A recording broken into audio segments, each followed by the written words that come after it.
Ladies and gentlemen, it's performance time with the new Audi RS7, the top sporty version of the A7 lineup.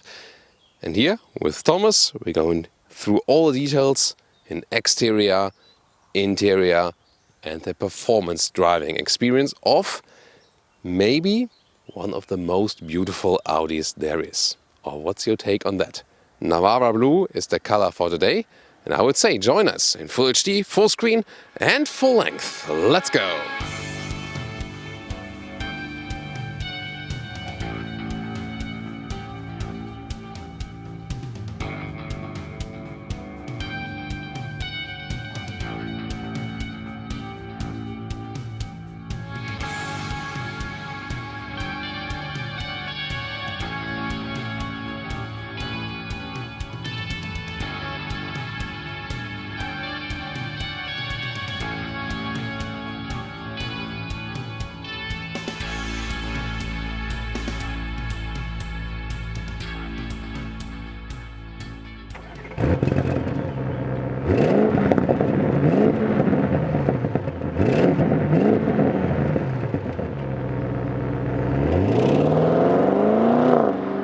Also, a base Audi A7 in this new generation has the strong front grille in this very form and also a strong hood, very elegant already in the front but sporty. And here the RS7 has these Quattro citations from the past model, then the shiny or glossy black grille and the contrasting bigger lower bumper, also this bigger air intake. This is a real air intake, by the way. It starts here also with a contrasting color to this Navarra Blue. You could also get a black or night package that then also puts it all in black. Then the headlamps start with LED. Optionally, you directly go to the laser lights as we have them right here. Nice structure also on the inside, so a real menacing look here for the RS7. And they also have a dark background, you can see it right here. So already in front, very strong, but yet still elegant. Wow, wow, wow. I could stay out of the picture for ages and it would not get boring looking at that. It's just amazing. 5 meters, 16'4" or 197 inches is the length of the RS7. And indeed, it's just a little bit longer than the base A7 because of the bigger spoiler overhangs. And you can also see the wider wheel arches here, both in the front and the rear for the RS7. So they've really done a lot to change it actually from the base A7. It comes standard with an adaptive air suspension, which sits 10 millimeters lower, and also at higher speeds it automatically goes lower, or if you go for the extended sports mode, also goes a little bit lower. Starts with 21-inch wheels. These are the optional 22-inch wheels. Yeah, let's find out more about the comfort later on. And then optional also carbon ceramic brakes. You can see them right here too. This is really expensive, but wow. How cool is this look? And also the bright wheels, then the bright contrasting mirrors and also the lower spoiler here. I think this very well works together with the frames, especially to this dark blue color. You can again also go for the night package, or dark package, which goes then here with the black mirrors and so on. But I think especially to this color, this brighter contrast works even better. Then this falling roofline, classic for the A7 with strong shoulders. This was making this car so beautiful, really amazing. And also interesting technology-wise, the rear access steering is also available here for the RS models. And it goes 5 degrees in the opposite direction than the front wheels. Here the rear wheels at slower speeds and more than 60 kilometers an hour. Then it changes here and the rear wheels go in the parallel direction up to 2 degrees for higher stability or better stability at higher speeds. Very interesting. But again, what a beautiful design object. And this 3/4 rear view is again one of the most beautiful perspectives on this vehicle again. Wow. And you can see here the light strip that goes all around the vehicle. There's also again a very nice design element together with the modern LED signature. Then the RS7 badge, and in the lower part a swinging form here again in the contrasting color. And real exhaust tips here. This is the optional sports exhaust. You see it because it has a black frame around. The normal sports exhaust would be brighter. Yeah, the sound, especially in Europe, not too loud anymore because of the particle filters. In the US, it will be a little bit louder. But this car is also, it doesn't want to show off too much. It's supposed to be, yet again, sporty but elegant. And by the way, option, you can also go for the so-called DRC suspension, dynamic ride control.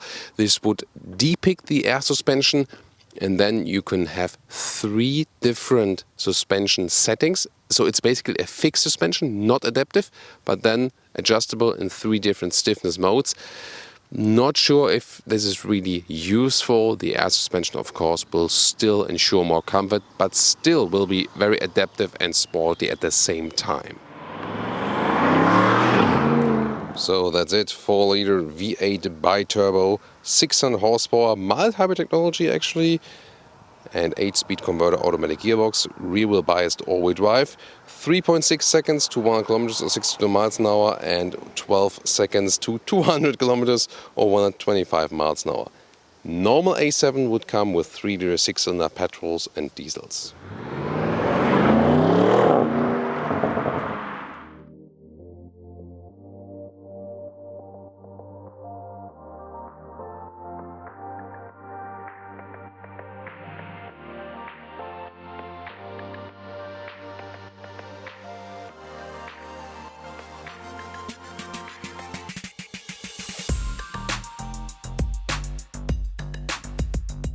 For the doors, we either have here the option with soft close. Magic. And we, of course, also have to test the door closing sound, which is still very solid. Although it's frameless, still a solid door closing sound. That is very rare. Inside of the doors is a very great build quality everywhere, galvanized, all the levers and also the window levers here with nice clicking sounds as well. So well done. This insert here in this mesh structure, you can get it in a bright or darker style, both possible. RS7 entry badge, aluminum pedals, then the RS steering wheel, flat bottom, perforated structure. Then, the inserts once again right here. Then it standardly comes with the sport seats with integrated head restraint. In Europe, there would be Alcantara on the inside, which would also be better because it keeps you cooler in summer and warmer in winter. Here then with this quilted structure from the animal skin, which gets a little bit uncomfortable on longer runs. So if you're in the US and you have the standard setup as it is right here now, ask your dealer if you can also get the Alcantara seats. I mean, they leave the plant anyway like that. Why shouldn't you get it also in the US? I don't understand it. And then optionally, you can also, so to say, downgrade to a comfort seat, but that also only available in animal skin. So Audi has to offer more cruelty-free materials also in their higher segments, definitely. That's the only thing. Other than that, a great build quality and a very sporty atmosphere here already. Now let's get inside. Easy entry still, but you have a nice seating position here, which has a good compromise between sportiness and comfort. When you turn on the ignition here, the steering wheel comes down to you again, and when I close the door, also the seat would come a little bit forward. So in the lowest position here with 1.86 or 6'1", still some headroom left. There's no panoramic roof in this vehicle here, but you can also opt for one if you like that. Steering wheel can also be adjusted here electronically up and down, in and out. We have very nice shifting pedals here, special for the RS models, exclusive hole in here, pretty cool. And for these sport seats with integrated head restraint, they're still decently comfortable. Again, if you have the standard Alcantara setup in your market, stick with it because it gives you a little bit more comfort, both in sporty and normal driving conditions. Then you can put this lower part a little bit longer, also manual. Everything else is then here in the electric style front and also the back part of the seat. So yeah, and already a very amazing cockpit, soon more to that. 12.3, 10.1, 8.6 inch. This is the 3-screen layout. It might seem complicated at first, but for an all-digital solution, I really have to say it is very well to control. Soon going to show you that. cockpit here with a very horizontal stress. That's beautifully done, very clean layout. This middle console, from vehicle to vehicle, it can squeeze sometimes when their temperature changes. However, in this very vehicle, the RS7, I didn't hear it yet. I had it a couple of times in the RS6 recently. I'm not sure what's, so yeah, but that again happens when their temperature changes, and the only flaw I could find. Everything else, really very well done. And it also looks cool. Quattro logo here is illuminated at night. The ambient lighting is really also very nice at night. Here got also some night shots for you. That looks really very, very cool. These screens will play together. I'll also soon show you more to that. In the lower part, we have a start-stop engine button. We have a manual volume control knob. Like to have that still. Then here you can close these cup holders here. Then it's also nicely integrated here. Other than that, they are also adaptive.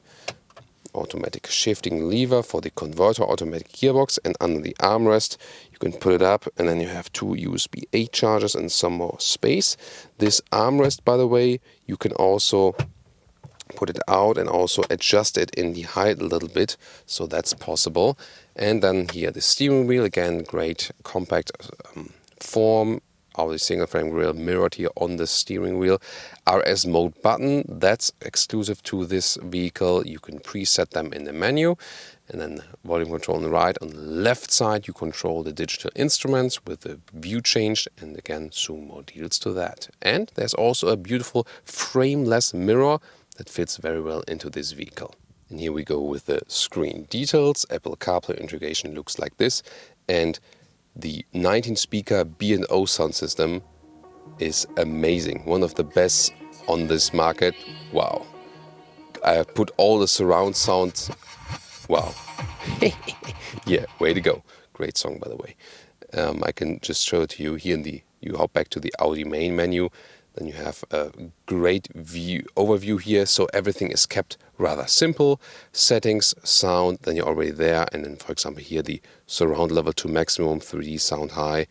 So that's actually straightforward. You can also individualize this menu on the left. So, for example, if you want the CarPlay here, then you put it right here, for example. Then you have a direct CarPlay hotkey right here on the left. So, done. Now, hopping to CarPlay.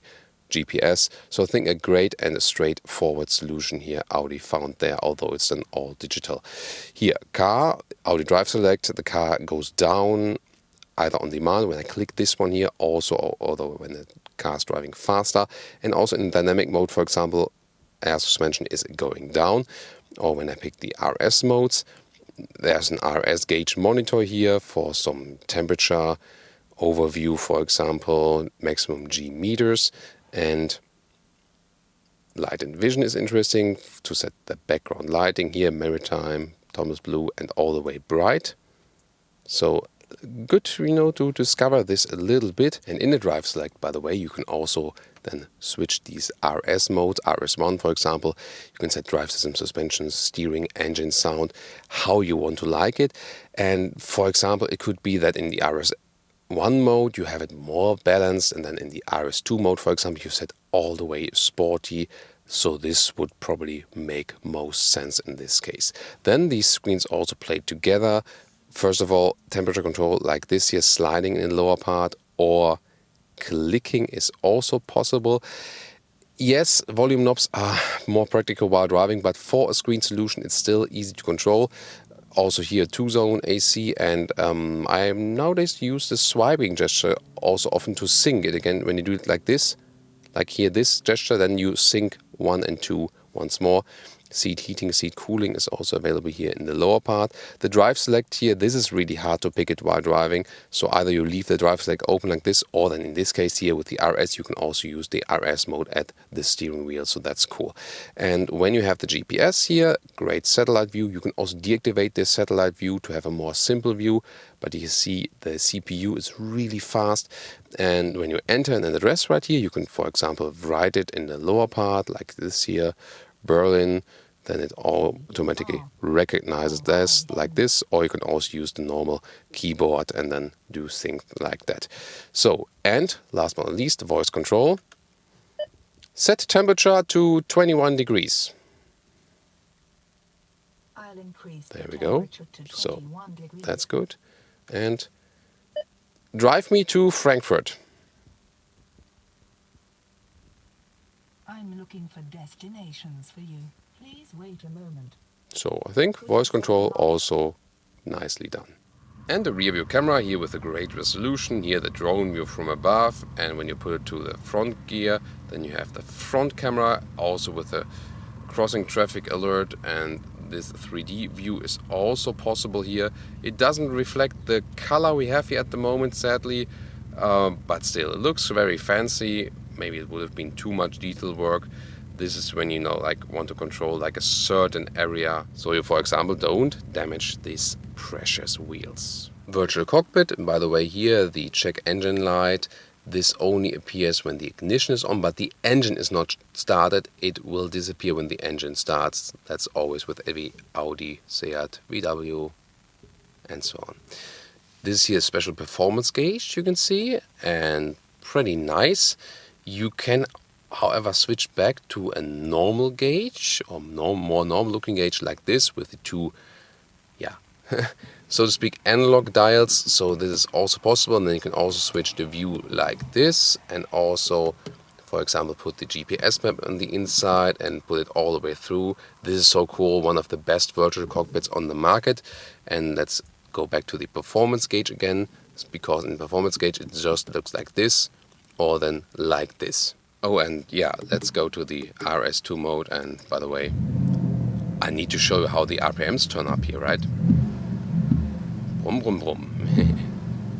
And a good option is always the head-up display here with the current speed, the allowed speed, 5 kilometers now, and also some assistance system info, or when you have set a GPS route, also with some GPS arrows. Rear seating, also here with the red cover on the inside of the doors, soft and plush. Then still a lot of headroom left. You know, these segment vehicles, they do have enough room in the rear, although you're not using it package-wise, so exterior to interior relation is not that good, but still definitely more than enough room. And also headroom-wise in the A7 here, it does exactly work for me. Of course, you would have a little bit more room than with the Avant, with the RS6 Avant, with the Estate, but still, considering it's such a design vehicle on the exterior, you can very well use it also in the interior here in the rear.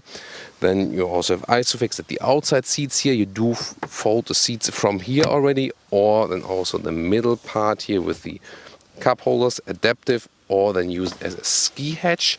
And there's a massive middle tunnel here for this all-wheel drive car. This makes it a little bit complicated to maneuver here in the rear.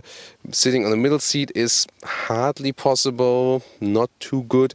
And then there's an extensive climate console for the rear, 2 USB-A chargers, and also climate controls. Of course, that's not all included even in their most expensive cars. Now to the trunk area, you can see this fastback opening. This is so cool because you can easily access everything, and a good compromise between a classic sedan and an Estate. That's one of the great things about this vehicle. Put in the sample luggage right here. You can see it also easily fits in a vertical way. Maybe not like here, you know, so you have to push it a little bit in, and then you're fine. You're just limited right here in this, you know, in this lowest area. You can also remove this one, and here this is a sunshade. You can leave it like this. When you then close the hatch, it you know, it actually stays upright. Look at that. So directly fits. Then you have this sunshade, and at any point you can also just then manual put it down. I like to have a clear view, but when it's really, really hot, it might make a difference. So 1,400 liters is the maximum capacity when you fold all the seats. Normal trunk length 1 meters and 15. Then I already folded one of the half there, and at 1/3, 2/3 split, or the middle part, just the ski hatch, also possible. The total length here is about 2 meters, so that's also cool. And the height here below the cover, this is about 45 centimeters. But again, this is the only limitation if you compare it to an Estate. And here again you can see the hatch, how it opens completely like this. So again, pretty cool. You can also push it a little bit further. I have just limited it to the height of the basement garage, so it doesn't hit the ceiling there. So that's also a thing you can do just with holding the closing button for a couple of seconds. Then you hear a sound and it's actually fixed. But this one would be the maximum opening. And child safety. Whoa. Whoa. Yeah, that was a little bit tough on me. Welcome to Thomas's Active Driving Lounge with the Audi RS7, and we're going here to the RS modes. We directly hop to RS2, which is set on the hardest, most performant mode. With dry road, that's the only thing you would do that. Please don't use it at wet roads. And we do like a flying start, safety first, from about 40 kilometers an hour. As shifting mode, everything is activated. Let's go.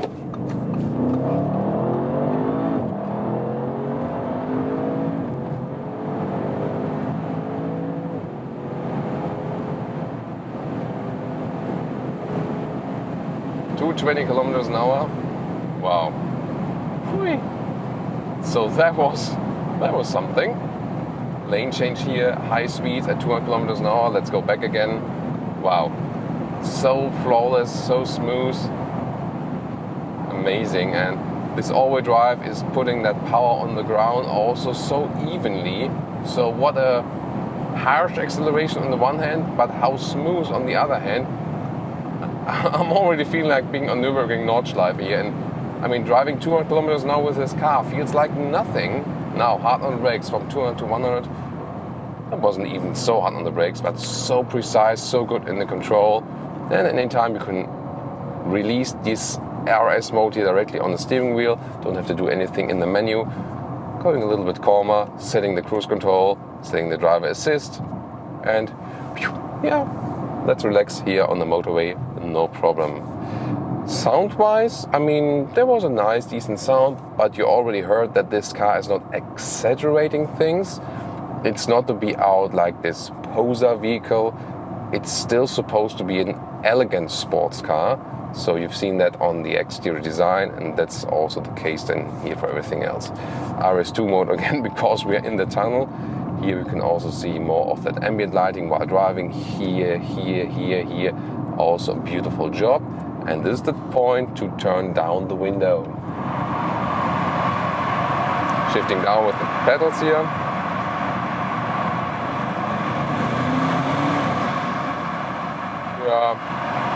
Couldn't hear too much actually, so I think you also on the camera might rather heard wind noise than the sound.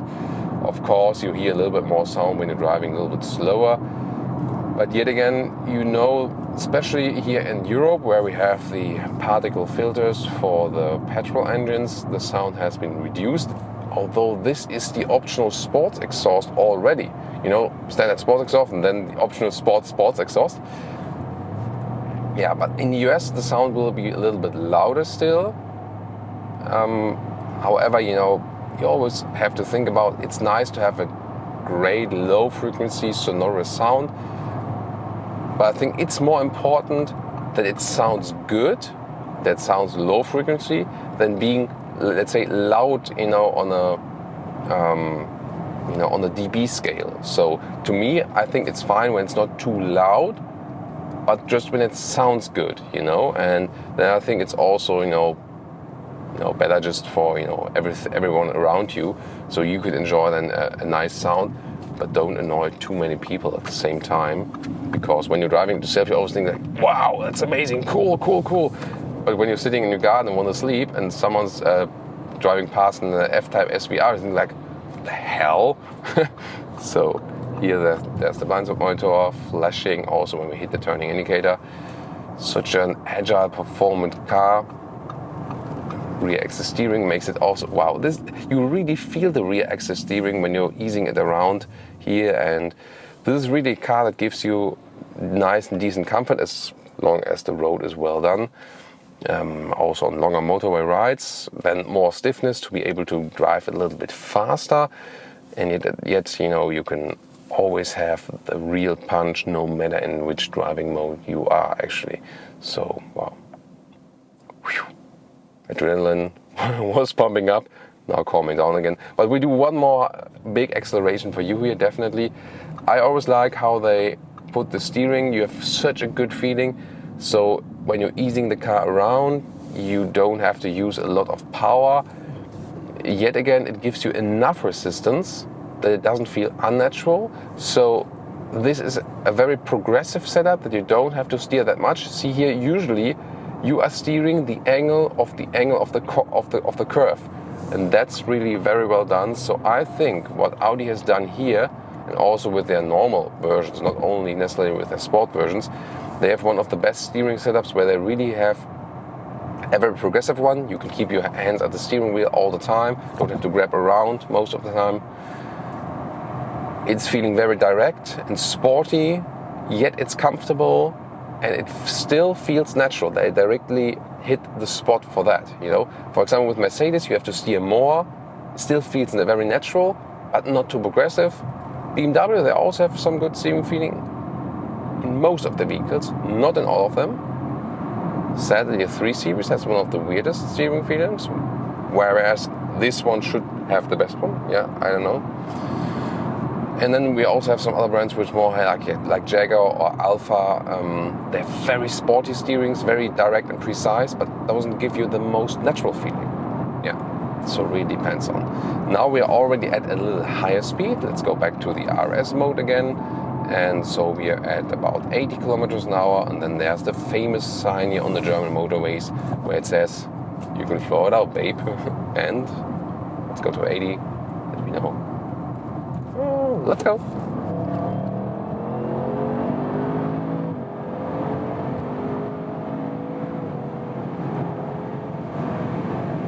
And that's 200, and now we are in this corner here at 200 kilometers an hour, and look at that, how stable the car is on the road. It's really like being on one of the straights on Nürburgring Nordschleife. And this, you know, the air suspension is stiffening a little bit up at higher speeds. It's also lowering itself. I also see it here. I'm in a lower position with the air suspension. Automatically done in the RS mode both, and also when you're driving a little bit faster. Let's check the speed here now. No one's turning up. Wow. I mean, this feels like also noise cancellation, how silent it is here still. This feels like driving a normal vehicle at about 100 kilometers an hour, just that we're going double the speed. So 125 miles an hour. Now on the brakes here again, great braking performance, reducing the speed. And once again, going on normal motorway cruise again. So this car can really do both. And I really like this with the Audi RS vehicles, whereas AMG, the true AMG models, and also the true M models are really very, very stiff, and you lose more comfort. Audi still tries to give you a little bit more balance between sportiness and comfort. So, I mean, the AMG vehicles are amazing, the BMW M vehicles as well, yes. But to me, like the sportiest vehicles, I would meanwhile actually prefer the Audis because you have a little bit more comfort, although you have the top sportiest version. That's of course a matter of philosophy. Some others say like, you know, that's not the real sporty deal, only the BMW M or only the AMG 63 models are the real deal because they are so, you know, stiff and sporty without compromise. I think it's just a matter of preference. The only thing we can do here is present these differences to you, actually. So, by the way, if you wonder, the difference in here, flooring it out, the normal, here long-term memory, where we had more motorway and stuff, 11 liters per kilometers, that was this, you know, like this 20 mpg plus. And then when we floor it really out, 15 liters per 1 kilometers here on that short trip, that would be then less than 20 mpg, definitely way less than 20 mpg. So that's then the difference, of course, but still for this performance, still quite okay somewhat. They also have, you know, some fuel reduction technologies in here. It's of course not the main focus of this vehicle. Yeah, still have to, you know, keep that in mind. You can, however, you know, if you like fancy this RS version, like wow, so cool, but then don't want to spend so much money, it's always just fine. Pick a normal A7, go with the 3-liter TFSI, the 3-liter 6-cylinder petrol engine. It's just a fine engine actually, and then you can also have a lot of fun with that, no problem. Whew. Now silence. That was a wild ride, wasn't it? Oh, I feel the air suspension is raising again. We are at the lower speeds. We can also see we're at level 3 basically. We can also pump it up a little bit, pump it up, when we go, like, have some bumpy road or something, and we want to protect the spoilers, so that's also possible. So definitely the best to stick with the air suspension, then you're most flexible, and I told you earlier, that's also standard for this vehicle. So that's about performance, driving fast and so on. Once again, so great to slalom this car around. This is so amazing together, especially with the rear axle steering which we have here. This feels like a compact vehicle, yeah, just amazing what they've done here driving performance wise. Wow, what a dream vehicle. And we have something more for you, because you might also want to move this car in a more normal environment, city driving, some more assistance system features, and definitely more to talk about also in a calmer way. Let's jump to that.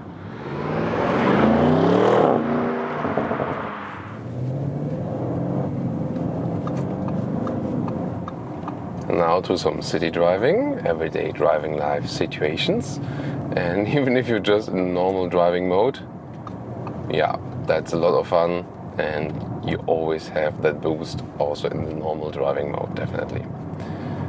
So also again, when you're driving in the city, it's so silent. As for the noise insulation, that's really, really cool.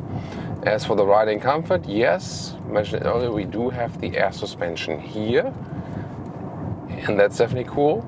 And you should not go for that optional stiffer DRC suspension, because you just lose some comfort, and this one here is definitely sporty enough.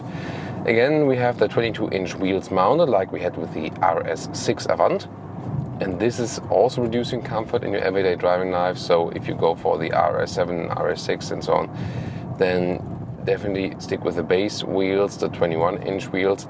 They are actually even too big. Not visually, they look cool, and yes, 22-inch looks even cooler, but the best, still great looks and still a good comfort combination would be 20-inch, I think, for this vehicle.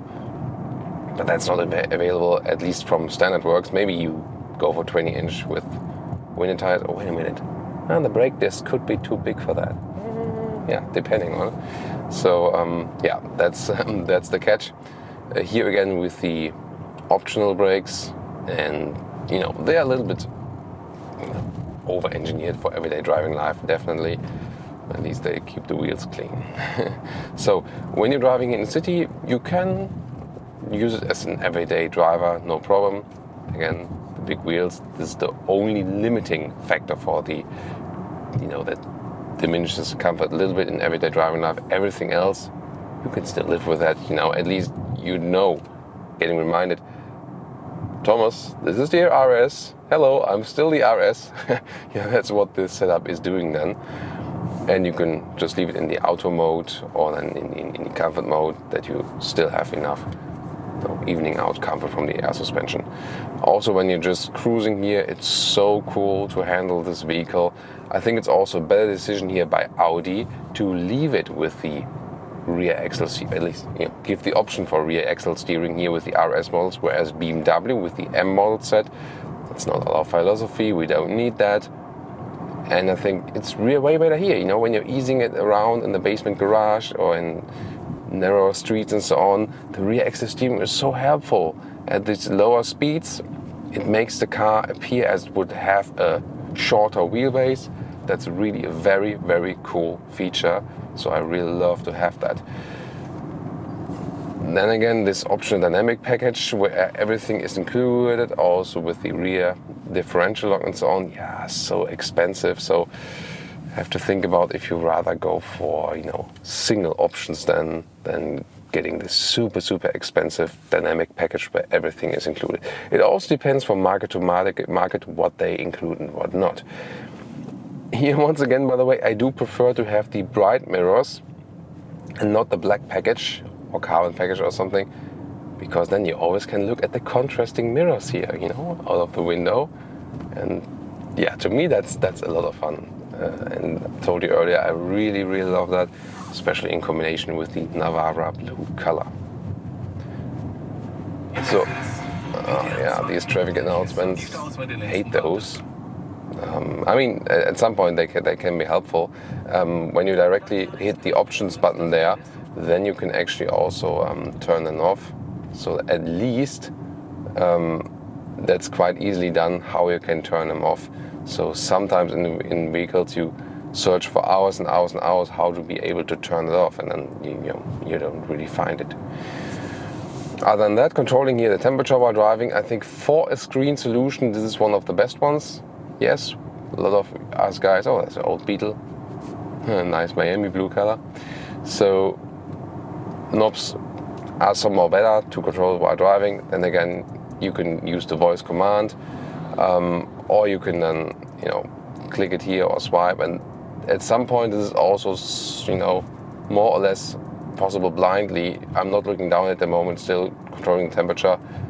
So again, for a screen solution, this can still be controlled while driving. And everything else, also when you want to check out the fuel economy, want to change something in the screen here, change the view, change to the map view and so on. To me, from all these new big luxury cars, the big Audis have one of the most intuitive inputs here and the easiest software menu structure and so on. As for fuel economy, you can, you know, when you go some cruise control motorway or don't exceed it here with the fun. Here, by the way, again, look at that, I don't have to turn on in the steering wheel too much. Progressive steering, I love that. So you can score some 11 liters on 100 kilometers, so that's definitely 20 mpg plus.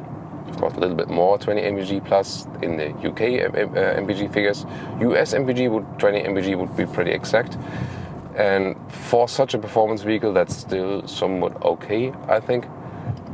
Remember, we have 600 horsepower under the hood, and of course it goes higher than when you really floor it out, as we did earlier. But definitely, also when you're driving this car in a slow way, such a fun vehicle and so sovereign on the road, it gives you so much, satisfaction, definitely. And the cool thing, again, about the 7 here, A7, RS7, the driving feeling is not too different from the RS6 Avant, by the way, but somehow, you feel a little bit cooler, I have to admit. You know, it's just a more beautiful car, to me at least. Some might even prefer the Estate visually, but, and again, this compromise, you know, you have such a cool car, and then you definitely in this contrasting setup here and the, you know, more elegant form. I've seen the looks from the people, and I mean, so many people are looking after this vehicle. And you still have practicability because of this fastback opening, and that's of course pretty cool. By the way, you don't have to change the driving mode. If you want to boost it a little bit, you can also pull the shifting lever here, the automatic shifting lever backwards. Then you're already in the S shifting mode, and then heard that? It was like the little traction loss because we had so much power. We often say that in Germany the tires are they stempel, so they're stamping, you know, stamping on the ground. That's, you know, when you leave some rubber there. However, here, due to the all-wheel drive, rear-wheel biased, you don't leave too much rubber on the ground because everything is distributed quite evenly.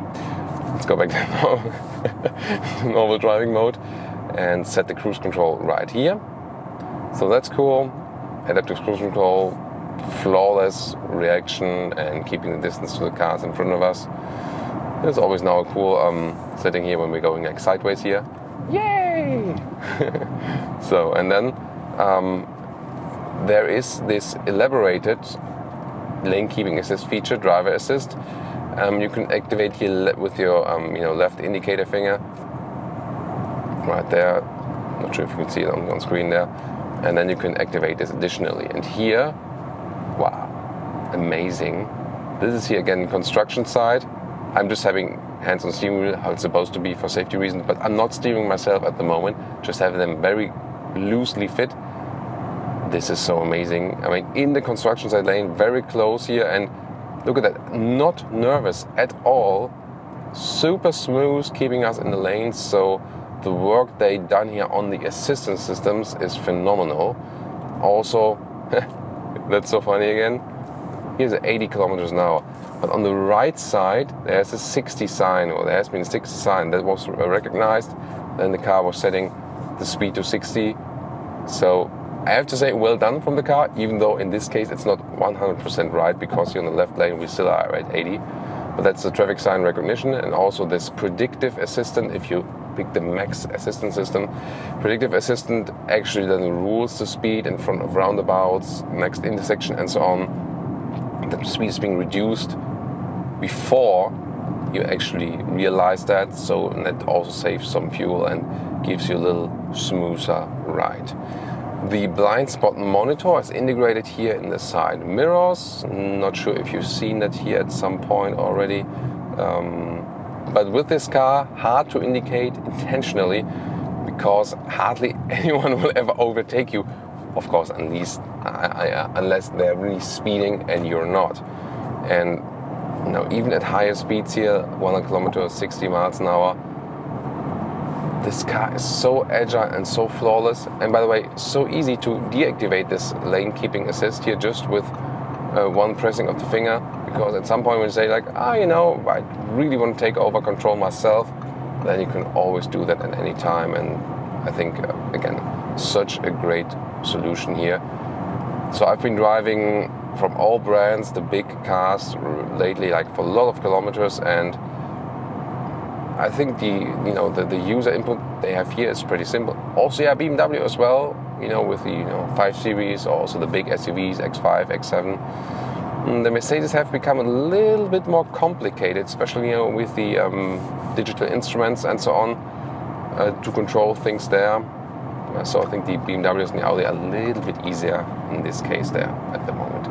So, and when you're hard on the brakes, such a fine feeling. Although we know with ceramic brakes, you always have to hammer them a little bit more than with the usual ones.